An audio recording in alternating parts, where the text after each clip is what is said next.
Hello दोस्तों, एक बार फिर से आप सभी का मैं बहुत बहुत स्वागत करता हूं।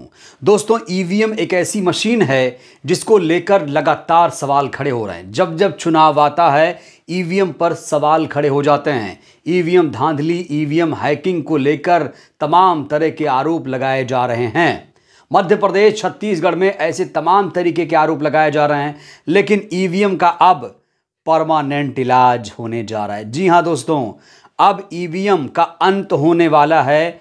अब ईवीएम का चैप्टर क्लोज होने वाला है। ऐसा मैं क्यों कह रहा हूं दोस्तों, वीडियो में अंत तक आप लोग बने रहिएगा। ये देखिए, एक बहुत बड़ी खबर दोस्तों, बहुत ही महत्वपूर्ण खबर।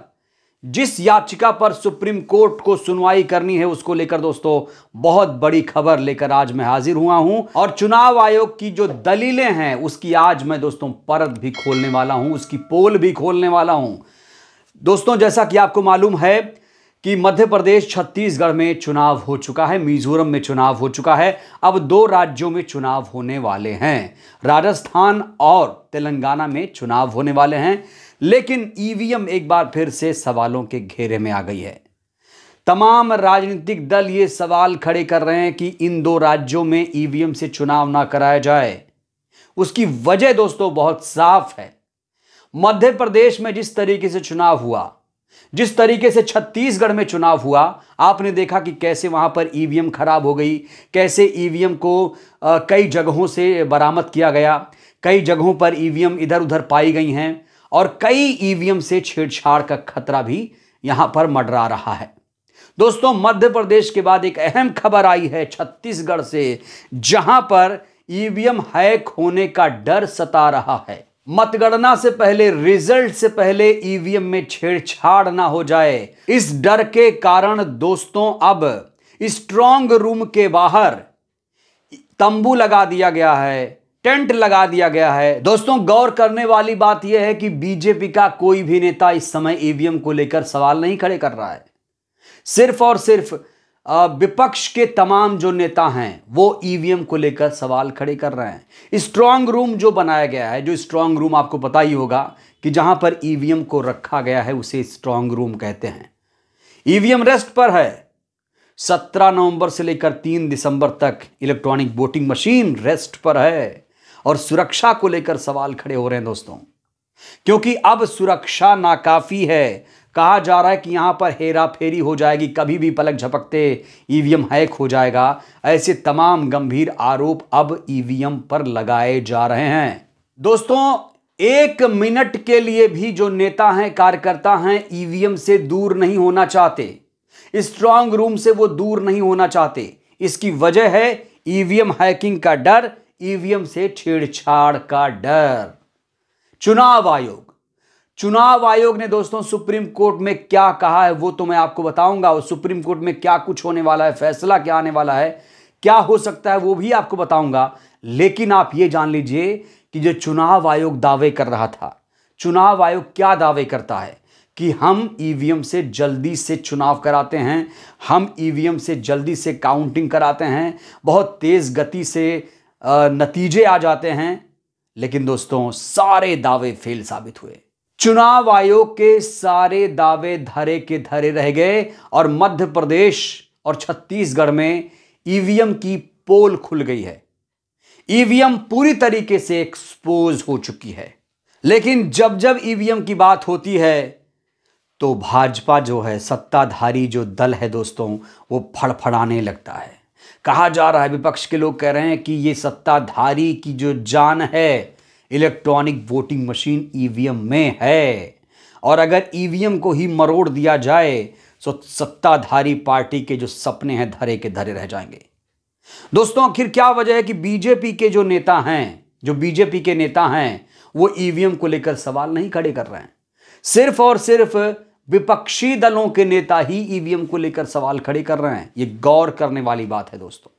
बड़ी बात यह कि जो नेता कार्यकर्ता जो ईवीएम की निगरानी कर रहे हैं, पहरेदारी कर रहे हैं, टेंट लगाकर, तंबू लगाकर रात भर वहां पर सो रहे हैं, वो चुनाव आयोग से दरख्वास्त कर रहे हैं कि चुनाव आयोग इस पर संज्ञान ले। यहां पर ईवीएम पकड़ी जा रही है, यहां पर ईवीएम से छेड़छाड़ हो रहा है, ईवीएम से हैकिंग हो रही है। जहां स्ट्रांग रूम है, जहां पर ईवीएम रखी है, वहां पर सीसीटीवी कैमरे काम नहीं कर रहे हैं, लेकिन चुनाव आयोग इस पर कोई ध्यान नहीं दे रहा है। चुनाव आयोग विपक्ष के नेताओं की शिकायत पर फिलहाल कोई ध्यान नहीं दे रहा है, लेकिन अगर बीजेपी के नेता चुनाव आयोग से कोई शिकायत कर दें तो उसके कान खड़े हो जाते हैं।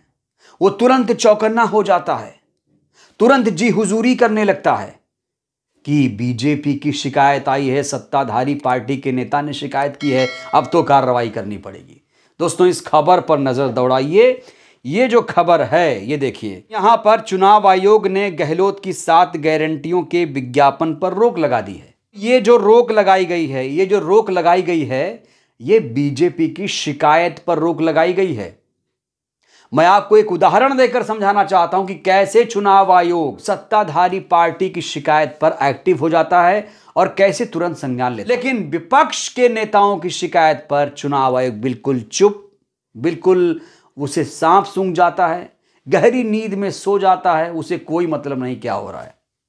तमाम लोग ये चिल्ला चिल्ला कर कह रहे हैं कि चुनाव आयोग आप वीवीपैट के पर्चियों की काउंटिंग करा दीजिए, क्योंकि अभी भी वीवीपैट की पर्ची मतदाताओं को नहीं दी जा रही है। मतदाताओं को सिर्फ एक सहूलियत है अभी कि वो वीवीपैट में 7 सेकंड के लिए झांक सकते हैं। उन्होंने ईवीएम पर बटन दबाया तो वो कहां गया, लेकिन अभी जो पर्ची है हाथ में नहीं आई है।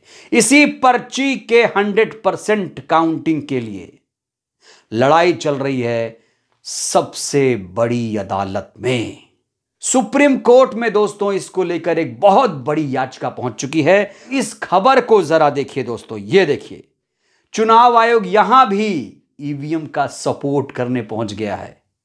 ईवीएम से चुनाव आयोग सत्ताधारी पार्टी के लोग चिपके रहना चाहते हैं। ये देखिए, जब एडीआर की याचिका सुप्रीम कोर्ट में आई, वीवीपैट से जुड़ी याचिका जब सुप्रीम कोर्ट में आई, तो चुनाव आयोग यहां फंस गया अपने जवाब में ही। जी हां दोस्तों, चुनाव आयोग का जवाब क्या था? अगर हम वीवीपैट के पर्चियों की काउंटिंग करेंगे तो मानवीय त्रुटि हो जाएगी, गड़बड़ी का खतरा हो जाएगा। तो क्या जो लोग ईवीएम की हिफाजत कर रहे हैं, टेंट लगा रहे हैं, तंबू लगा रहे हैं, ईवीएम इधर उधर पकड़ी जा रही है, जहां ईवीएम स्ट्रांग रूम में रखी है, सीसीटीवी कैमरा काम नहीं कर रहा है, तो क्या वहां पर कोई गड़बड़ी नहीं होगी? अगर आप वीवीपैट पर्चियों की काउंटिंग करेंगे तो गड़बड़ी हो जाएगी। ये एक लापरवाही की हद नहीं तो और क्या है? ये चुनाव आयोग का एक्सक्यूज क्या 2 मिनट भी सुप्रीम कोर्ट में चल पाएगा? दोस्तों, ये मत भूलिए, बार बार मैं कह रहा हूं, ये मत भूलिए कि सुप्रीम कोर्ट में एडीआर की एक याचिका है जिस पर शीघ्र ही, अतिशीघ्र ही सुनवाई होने वाली है, और उम्मीदें इनसे हैं। देश की सबसे बड़ी अदालत के सबसे बड़े जज डीवाई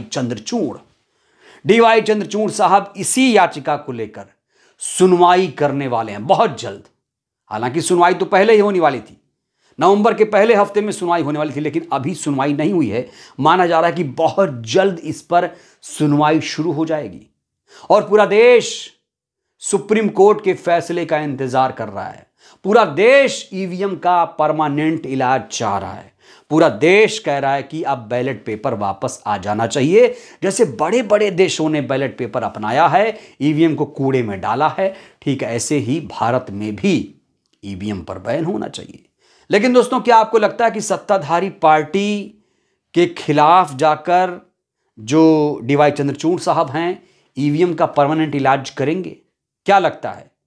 क्योंकि इकलौता ऐसा व्यक्ति है जिससे पूरे देश को उम्मीदें हैं। पूरा देश डीवाई चंद्रचूड़ साहब, सीजेआई साहब के फैसले का इंतजार कर रहा है।